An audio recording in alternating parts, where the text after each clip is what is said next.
Pantheon is a new raid boss rush mode coming to Destiny 2 this week with Into the Light.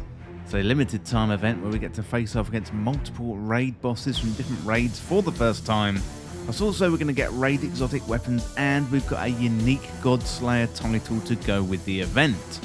Well, today I'm going to go over all the details that we know about Pantheon so you can get ready for this new mode in Destiny 2.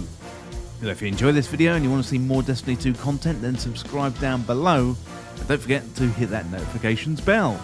So before we dive into the information, thank you to Harry2533 on Twitter for the information. Bungie have been very tight-lipped about Pantheon, but there is reliable information out there, and today I'm going to collect it all together for you.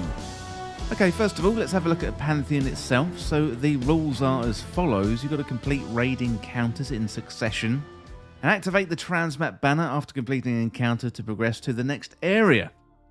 Each encounter has a bonus timer, so you earn additional points while the timer is active, and you can finish the encounter before the timer runs out for an additional score. And also completing encounters with a high score, they grant rewards, so the remaining rewards for Pantheon are tracked on the Triumphs page.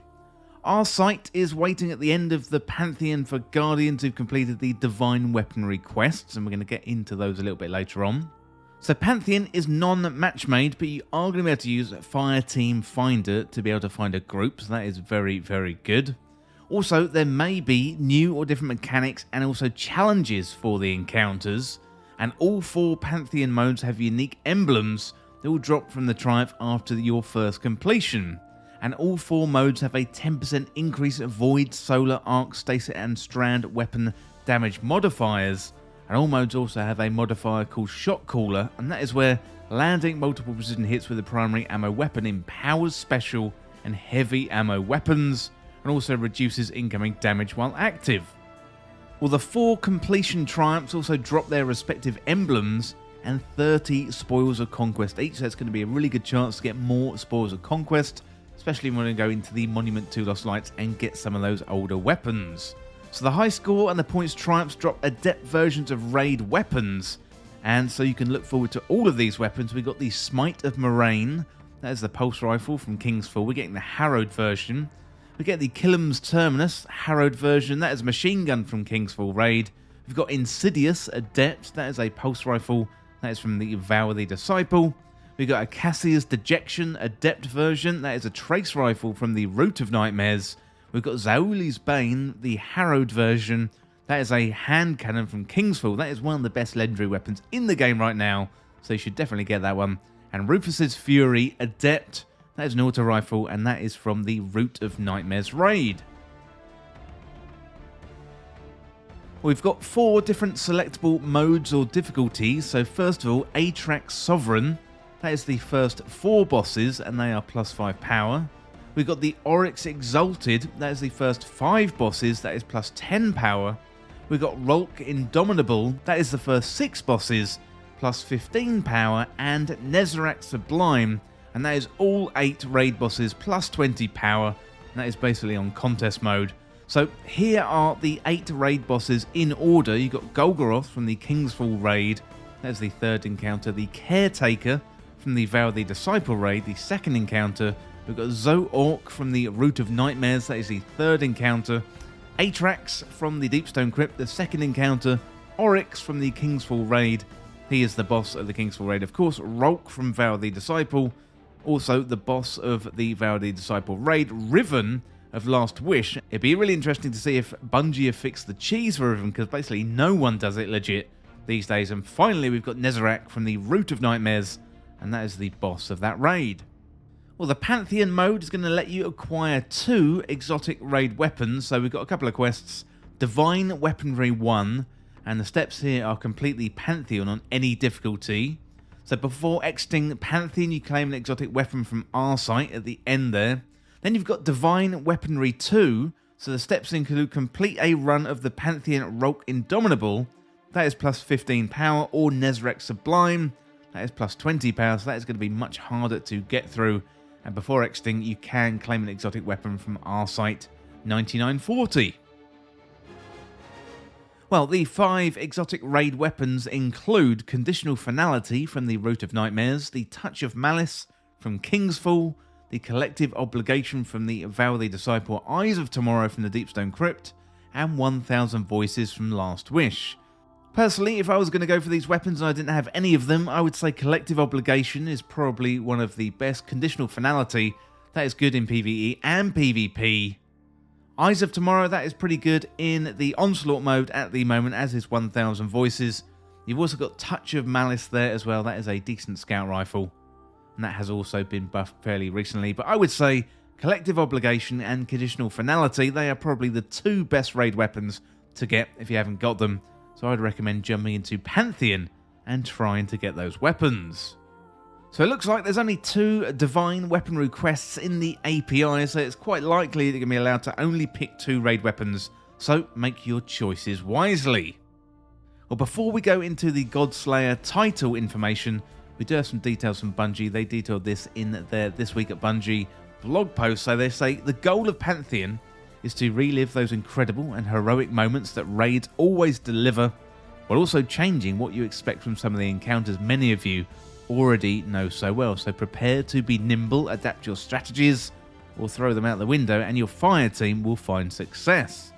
Pantheon will also increase in scale and difficulty each week, starting with 4 bosses in the first one, growing up to 8 in a row on the 21st of May.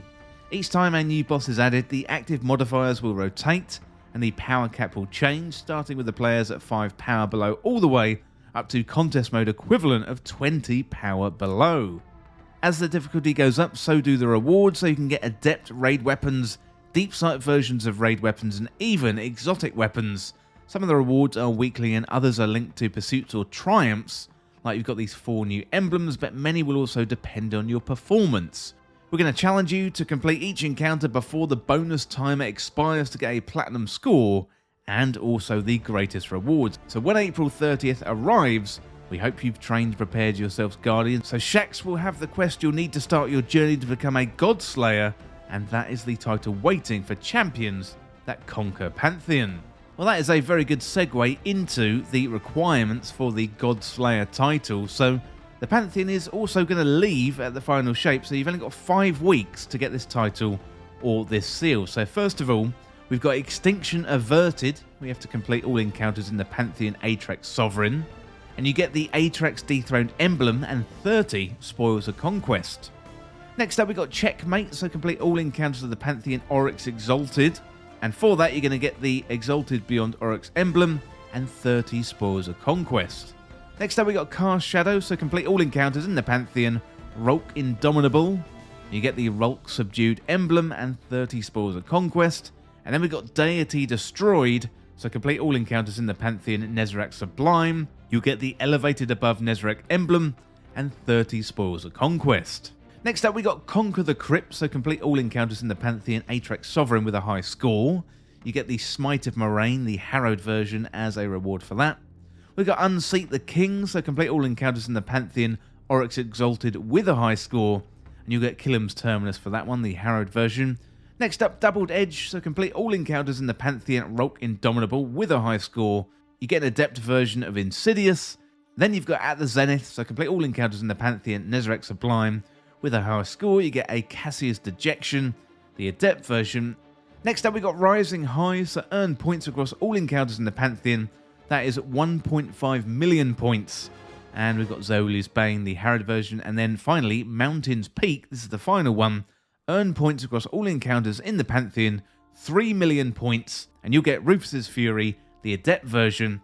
And that is the requirements for the Godslayer title. So that is it for all the details on the Pantheon and the Godslayer title that we know about so far. The Pantheon starts on Tuesday, the 30th of April. Stays in the game until the final shape on the 4th of June 2024, so I would enjoy this game mode while it's available. Hopefully Bungie is testing this game mode to see what we think about it, and I think this is a really, really good idea and could breathe new life into previous raid bosses. Going to be really, really good. But let me know in the comments what you think about Pantheon, also the Godslayer title as well. We'd love to hear what you think. But that is it for the moment for all the things that we know about Pantheon and the Godslayer title. And as always, thank you so much for watching or for listening. Don't forget You can hit that subscribe button down below for even more Destiny 2 content. You can also hit the like button and the share button too, would really help us out here on the channel. Well, thanks again. I'll see you soon. Well, thank you for watching that video, and today I'd like to talk about Endgame Express Backstage, the home of exclusive content for fans of Endgame Express. To join, simply join up through Patreon or the YouTube membership. You get early access and exclusive content, shout-outs in the videos, access to live streams, plus also access to our exclusive Endgame Express Backstage community Discord. Well, here's some more information about the tiers. So in Tier 1, that is $2.99 a month, you get access to our community Discord and also early access to content. In Tier 2, that is $4.99 and you get shoutouts in the credits of videos, and also you get access to community polls and help shape the content. For Tier 3, that is $8.99 and you'll get access to exclusive community videos and also get access to exclusive live streams as well. Well, the core content on Endgame Express is always going to be free, but if you want to go above and beyond and support Endgame Express, then all you need to do is get access to Endgame Express Backstage today through Patreon or YouTube membership. You know, Endgame Express is a one-man band right now, but I would love to expand into more games, podcasts, more channels, but to do that, I'm going to need your help to make this sustainable, and in return, I offer you some exclusive benefits and backstage-only content. Well, if you enjoy Endgame Express, then consider Endgame Express Backstage today. You can hit that membership button right down below, or you can find us on the Patreon links, and you'll find those links in the description. Well, thank you for listening, and thank you once again for watching, and I'll see you very soon.